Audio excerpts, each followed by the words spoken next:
ஓம் சைராம், ஜெய் சைராம். என் அன்பின் பிரியமே, பெரிய பெரிய கவலைகள் எல்லாம் உனக்கு வேண்டாம். என்னிடம் நீ வைத்த பிரார்த்தனைக்கு நானே பொறுப்பு. என்னில் உன் பாரத்தை சுமத்திவிட்டு அமைதி கொள். உனக்காக 5 பெண்களை உதவி செய்வதற்கு அனுப்பி வைத்துள்ளேன். 5 பெண்களின் உதவியோடு உன் வேலை முடியப் போகிறது குழந்தையே. உன் ஒரு சொல்லுக்காக அந்த 5 பெண்களும் காத்து கொண்டு இருக்கின்றனர். அவர்களது உதவியை நிராகரித்து வேண்டாம் என்று ஒதுக்கிடாதே. உயிருக்கு அடுத்தபடியாக ஒரு மனிதன் இன்னொருவருக்கு அளிக்கக்கூடிய ஒப்பற்ற பரிசு நம்பிக்கைதான். அதனால் அந்த நம்பிக்கையை மட்டும் பொறுப்பொழுதும் இழந்து விடாதே.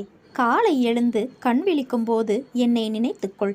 என்னுடைய பெயரை உச்சரித்தபடி உன்னுடைய நாளை தொடங்கு. அமைதியான மனதுடன் புன்னகையுடன் உன் நாளை கடந்து வா.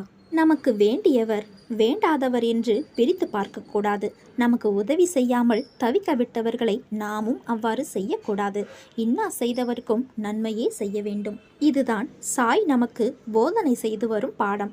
எனவே இன்றைய கஷ்டம் என்பது நமக்கு பாடம். இதை பாபா அற்புதமாக விளக்கி நடத்துவார்.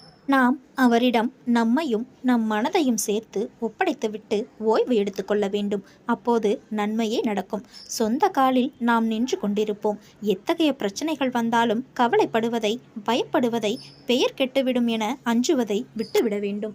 நம்மோடு இருக்கிற பாபா அனைத்தையும் பார்த்து கொண்டு இருக்கிறார். நாம் நீதியாக நடக்கும்போது நமக்கு நன்மையை மட்டுமே செய்வார். அவர் இருக்கும்போது நாம் அனாவசியமாக பயப்படுவதோ கவலைப்படுவதோ தேவையில்லாத ஒன்று. அவரே நம் எஜமானர். நீ உள்ளத்தில் நினைத்தாலே போதும், உன் பிரார்த்தனைகள் என் செவிகளுக்கு வந்து சேர்ந்துவிடும். நிச்சயம் அதை நான் நிறைவேற்றி தருவேன். இங்கே ஒவ்வொரு ஜீவனுக்கும் ஒரு சுபாவம் உண்டு. அதை அப்படியே ஏற்றுக்கொள்ள வேண்டும். இப்படித்தான் இருக்க வேண்டும் என்று யாரிடமும் எதிர்பார்க்காதே. நீ எப்படி இருக்க வேண்டுமோ அப்படியே இரு. யாருக்காகவும் உன்னை நீ மாற்றிக்கொள்ளாதே. எதையும் இலவசமாக வாங்க விரும்பாதே. உழைப்பால் கிடைப்பதே உனக்கு என்றும் நிலைக்கும். புறக்கணிப்பவனிடம் கோபம் கொள்ளாதே. அமைதியுடன் விட்டு கொடு. அவனே ஒரு நாள் நிச்சயமாக திருந்துவான். யாரையும் பகைவனாக கருதாதே. உலகில் உள்ள அனைவரும் கடவுளின் பிள்ளைகளே. மூத்தவர்கள், தாய் போல அன்பு காட்டுபவர்கள், சாதுக்கள் ஆகியோரிடம் பணிவோடு நடந்து கொள். முடிந்தால் உன் தேவையை கூட குறைத்துக்கொள்.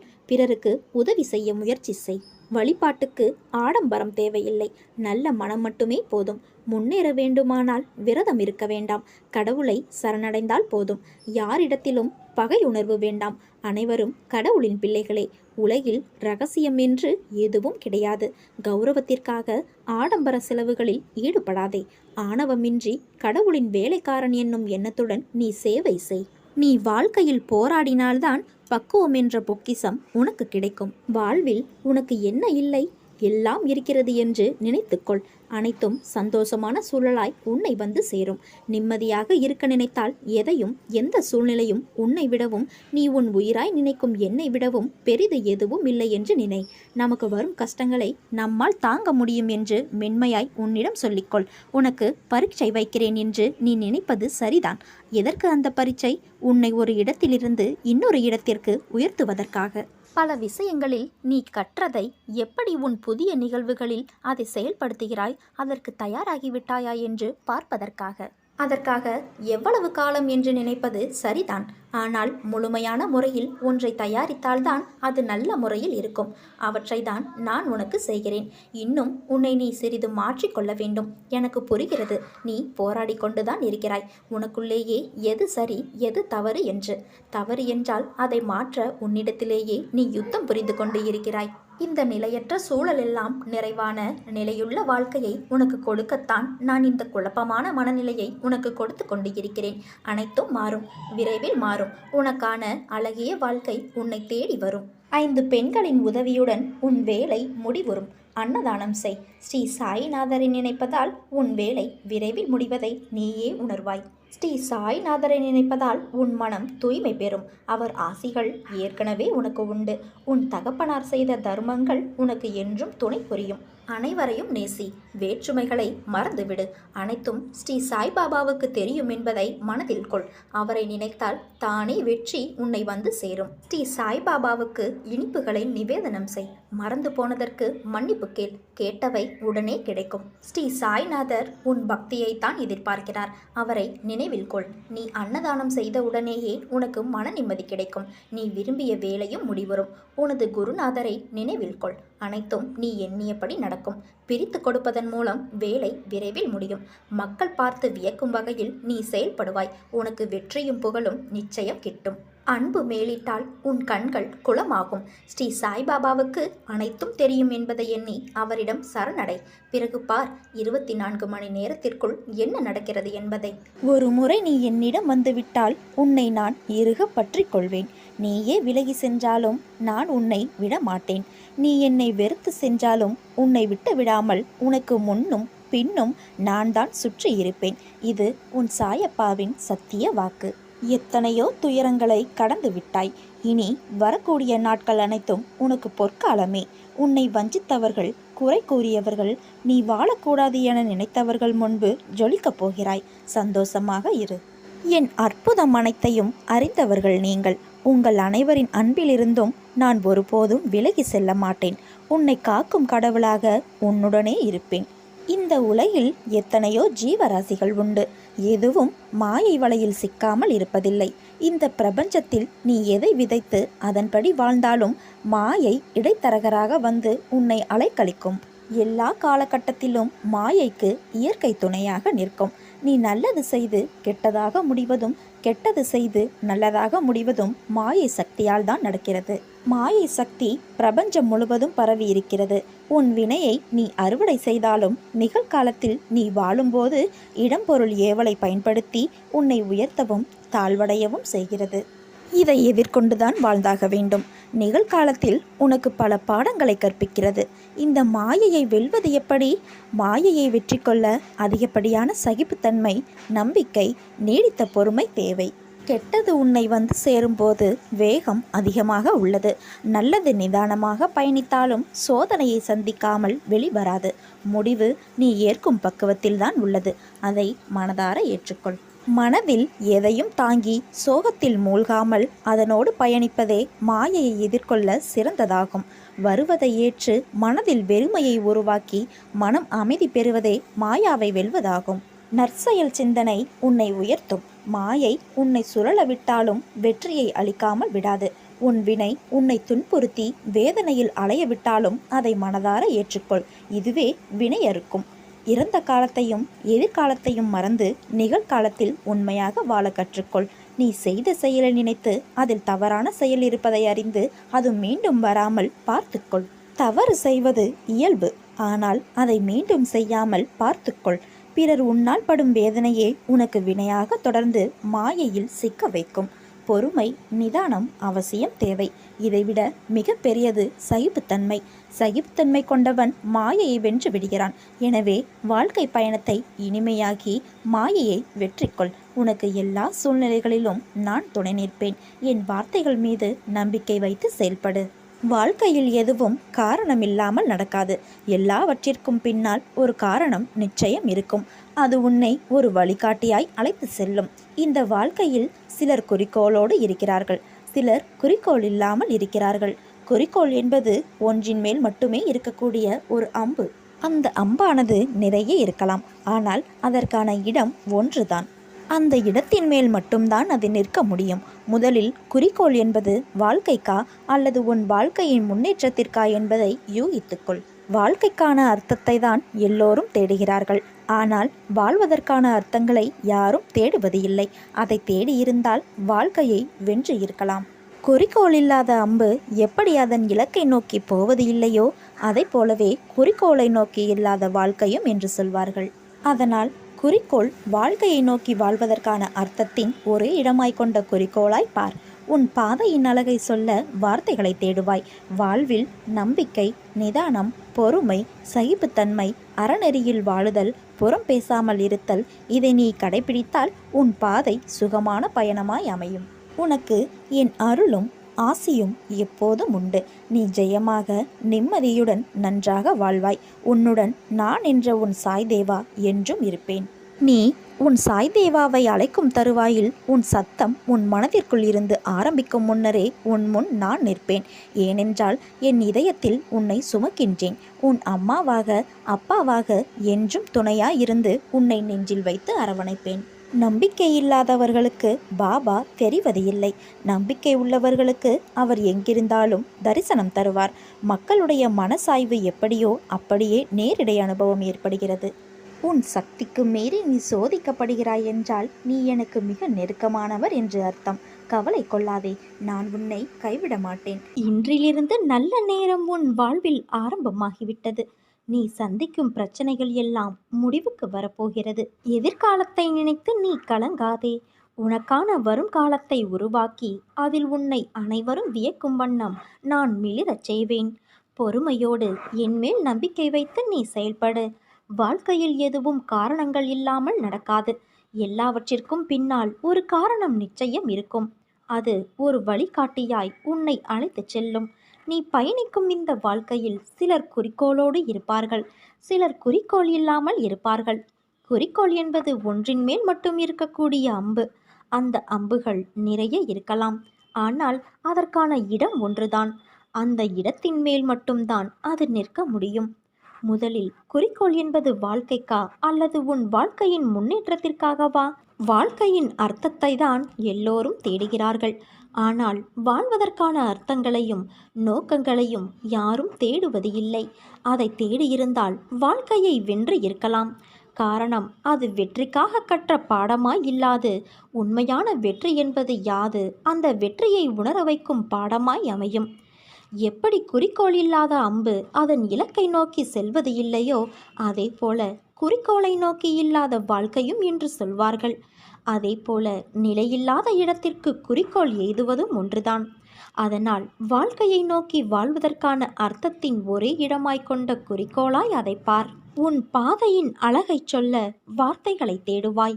உன் வாழ்க்கையில் நம்பிக்கை, நிதானம், பொறுமை, சகிப்புத்தன்மை, உண்மையான அறநெறியில் வாழுதல், புறம் பேசாமல் இருத்தல், இதை நீ கடைபிடித்தால் உன் பாதை சுகமான பயணமாய் அமையும். உனக்கு என் அருளும் ஆசியும் எப்போதும் உண்டு குழந்தையே. நீ ஜெயமாக வாழ்வாய். நீ என்னை அழைக்கும் தருவாயில் உன் சத்தம் உன் மனதிற்குள் இருந்து ஆரம்பிக்கும் முன்னரே உன் முன் நான் நிற்பேன். ஏனென்றால் என் இதயத்தில் உன்னை நான் சுமந்து கொண்டிருக்கிறேன். எதிர்காலம் இருண்டு விட்டது என்று எண்ணும்போது ஒன்றை நினைவில் கொள். இதுவரை உன்னை நடத்தியவன் இனிமேலும் நடத்துவான் என்று. அதற்கு உனக்கு தேவை நம்பிக்கையும் பொறுமையும் மட்டுமே. என் அன்பு குழந்தையே, ஒரு பொருள் கிடைக்காவிட்டால் இது ஏன் உனக்கு கிடைக்கவில்லை, எதற்காக கிடைக்கவில்லை என்று யோசித்துப்பார். உன் எதிர்காலத்தை ஒப்பிட்டு யோசித்துப்பார். உன் போல இருந்தவர்களின் எதிர்காலம் இப்போது எப்படி இருக்கிறது என்பதை கேட்டு தெரிந்து கொண்டு யோசித்துப்பார். அப்போது காரண காரியம் உனக்கே புரிய வரும். உன்னிடம் உள்ள பிரச்சனை என்ன தெரியுமா? உனக்கு தைரியம் கிடையாது, வைராக்கியம் கிடையாது. இருந்திருந்தால் உன் லட்சியத்தை நீ அடைய முயற்சி செய்திருப்பாய். ஆனால் உன் தோல்வியை நினைத்து தாழ்வு மனப்பான்மை அடைந்து அதிலிருந்து தப்பிக்க பிரச்சனைகளை நீ வளர்த்து கொண்டாய். நீ சொன்னதை நான் கேட்க வேண்டும் என்று அடம் பிடிக்கிறாய் அல்லவா? நான் சொல்வதை கொஞ்சம் நீ கேளேன். உன் எதிர்காலம் நன்றாக இருந்தால்தான் உன் தந்தையான எனக்கு பெருமை. நீ வாழ்வாங்கு வாழ வேண்டும். நிச்சயம் வாழ்வாய். என் மனம் உனக்கு புரிந்ததா? நியாயமான கோரிக்கைகளை நிறைவேற்றத்தானே உன் தந்தையான நான் உன்னோடு இருக்கின்றேன். உன் மன ஓட்டத்தை நான் அறிவேன். நீ கவலைப்படும்படி எதுவும் ஆகாது. எந்தவித பயமும் கவலையும் இன்றி இரு என் குழந்தையே. எல்லாவற்றையும் உன் தந்தையான நானே பார்த்து கொள்கிறேன். நீ நம்பிக்கையோடு இரு, நல்லதே நடக்கும். ஆணவத்தால் பலர் தங்களை அறியாமல் தவறு செய்து விடுகிறார்கள். நான் என்ற உணர்வு ஆணவத்தை தருகிறது. எல்லாவற்றையும் என்னிடம் விடு. எதையும் நான் செய்வது இல்லை, எல்லாம் என் அப்பாவின் செயலே என என்னிடம் விடு. உன்னுடையது என்று நீ நினைக்கும்போது அதையெல்லாம் காக்க போராடுவாய். அது என்னுடையது என என்னிடம் விடும்போது அதை பற்றிய கவலைகள் உனக்கு வராது. உன் உடல் பிணி தீரும், உள்ளம் கடை தேரும். உன்னை புரிந்து கொள்ளும் உறவுகள் நீ பட்ட கஷ்டங்களை நினைத்து பார்த்து அதை நீ கடந்து வந்ததை நினைத்து ஆச்சரியப்படும். உன்னோடு நான் இருந்ததை அவர்கள் உணரும் வேளையில் உனக்குள் நான் என்னும் அகங்காரம் இயலாமல் பார்த்து கொள்வாய். உனக்கு எதுவும் தீங்கு நேராது என் குழந்தையே.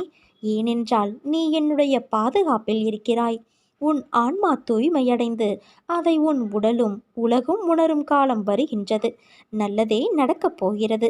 வாழ்க்கையில் இன்னும் எத்தனை நாட்களுக்குத்தான் நீ மெழுகுவர்த்தியாய் இருக்கப் போகிறாய்? மற்றவர்களுக்காக மட்டுமே நீ கரைகிறாயே. உன் வழிகள் உனக்கு பெரிது இல்லையா?